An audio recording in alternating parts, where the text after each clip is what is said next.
Jumpa lagi sama aku, Indonesia. Hari ini aku bakal ngebahas tentang USG loh teman-teman. Jangan kemana-mana, tetap di video aku ya.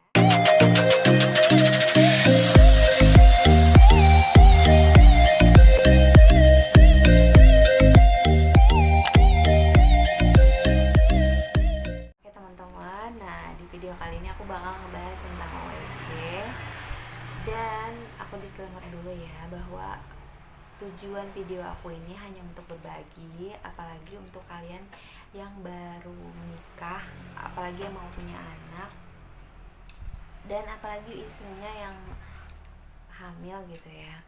Nah, aku mau berbagi aja. Aku yakin masih ada kalian yang belum mengerti gitu ya, apa sih fungsi USG gitu kan. Bukan berarti aku so pintar teman-teman, mau berbagi aja dan berbagi pengalaman gitu ya teman-teman. Nah, USG itu apa sih? Nah, USG adalah singkatan dari ultrasonografi. Oke teman-teman, aku ngebahas banyak sih pertanyaannya, kapan sih gitu kan ibu hamil itu perlu atau bisa USG gitu kan. Nah, sebenarnya tuh dari awal kehamilan pun juga perlu gitu. Nah, kalau yang aku baca dan aku kutip nih, udah aku catat juga teman-teman, alangkah lebih baiknya USG itu dilakukan pada usia kehamilan 7 minggu ke atas gitu loh. Jadi teman-teman, nah dari itu fungsi dari USG dari awal kehamilan itu ya. Nah, ini bisa melihat apakah kantong kehamilan itu sudah terlihat atau tidak. Nah, jadi itu penting banget loh. Kadang-kadang ada juga yang namanya BO ya, blacked open, itu berarti kantongnya itu calon janinnya itu nggak berkembang gitu, cuman ada kantung kehamilannya doang, jadi kosong kayak gitu. Nah, kemudian juga bisa melihat kantung hamil itu berada di rahim atau di luar rahim.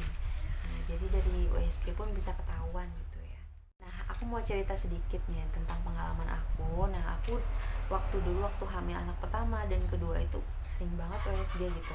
Bukan sering sih teman-teman, tapi kadang-kadang ada yang 2 bulan sekali atau 1 bulan sekali aku USG.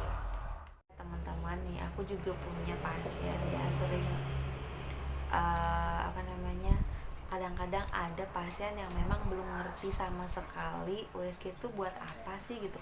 Taunya dia itu cuman buat tahu jenis kelamin aja gitu. Jadi aku pernah suruh pasien, kamu nanti USG ya sama dokter gitu kan, dokter kandungan gitu kan. Nggak perlu abu, aku pengennya surprise aja jenis kelamin gitu. Loh, aku bilang USG itu bukan hanya untuk jenis kelamin loh ya, banyak banget aku ceritain, gini fungsinya gitu. Oh gitu ya bu, iya nanti biar kamu tahu gitu perkembangan janin kamu di dalam perut tuh gimana gitu kan. Jadi akhirnya dia ngerti dan akhirnya dia mau gitu. Nah teman-teman, kita lanjut lagi loh ya manfaat USG. Maksudnya fungsi dari USG itu kita bisa ngelihat organ-organ tubuh janin, misalnya kayak paru-paru, terus detak jantung janinnya gitu. Kemudian juga menentukan berat badan janin gitu ya. Terus usia kehamilan. Nah, itu yang paling sering banget ya ibu hamil tuh.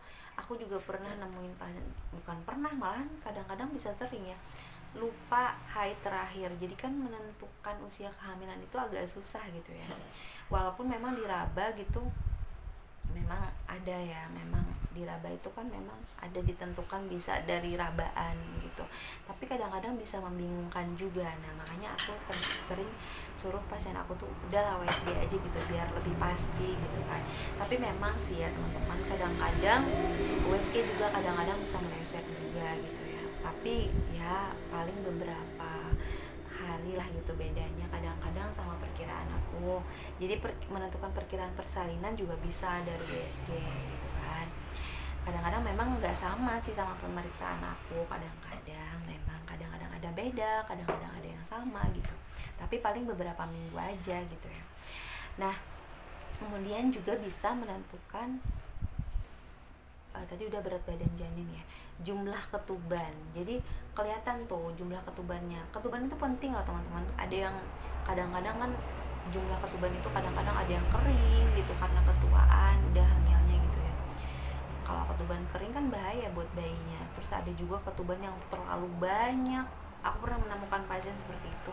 Bu, katanya ketuban aku banyak banget, pantesan kan perutnya tuh sangat kayak gimana ya, besar banget gitu loh ya. Aku pikir bayinya yang besar, ternyata ketubannya banyak banget tuh. Kemudian juga posisi janin, nah itu penting banget loh, sungsang atau normal gitu, kepala atau bokong gitu kan. Nah makanya dari USG itu kita tahu gitu. Kemudian lagi posisi plasentanya, di atas atau di bawah. Nah kalau di bawah kan bahaya, jadi jarang yang bisa lahir normal gitu ya. Kalau posisi plasenta di bawah itu kadang-kadang bisa menyebabkan perdarahan. Nah jadinya posisinya itu yang normal itu dia di ya bagian atas janin lah gitu, bagian atas atau samping rahim gitu kan. Nah kemudian ukuran besar kepala janin tuh sering diukur sama dokter ya. Nah normal nggak gitu, kekecilan nggak, kebesaran nggak, nah itu kan bisa ketahuan dari situ. Kemudian anggota tubuh janin normal atau enggak. Nah kadang-kadang memang ada dokter yang khusus juga gitu ya, yang memang dia itu ngerti gitu, anggota tubuh janinnya itu normal atau enggak, dia bisa ngelihat itu gitu ya. Ada juga dokternya yang memang khusus gitu ya. Kemudian panjang dan pendeknya tali pusat bisa kelihatan. Kemudian ketubannya itu keruh atau jernih bisa kelihatan. Tuh kan banyak banget fungsinya. Jadi kalian itu nggak rugi kalau USG. Jadi kalau misalkan dokternya cuma diem aja, kalian bisa nanya-nanya gitu, dok gimana berat janinnya dan segala macamnya dari ini tadi kan.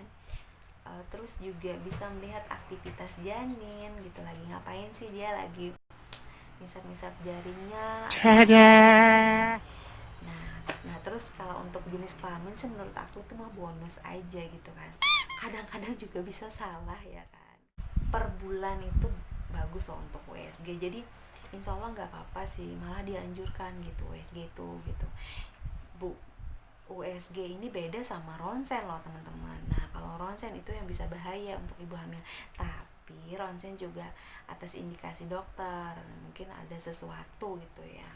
Nah kalau USG mah insya Allah nggak apa-apa teman-teman. Jadi per bulan misalnya sebulan sekali lah gitu kan, biar buat tahu perkembangan janinnya gitu. Nah itu penting banget. USG itu kan ada yang 2 dimensi, 3 dimensi, yang 4 dimensi gitu ya teman-teman ya. Aku sih pernah sih yang 4 dimensi gitu. Ya memang kelihatan ya, lebih kelihatan gitu gerakan janinnya dan segala macamnya. Oke teman-teman, mungkin ini aja deh informasi aku tentang seputar USG atau ultrasonografi untuk ibu hamil. Nah jadi itu fungsinya teman-teman. Jadi kalian itu udah tahu ya, ya udah rajin-rajin lah USG. Nah, semoga bermanfaat buat kalian, dan kalau misalnya ada kesalahan atau kekurangan aku mohon maaf banget ya. Dan sampai jumpa di video selanjutnya. Assalamualaikum.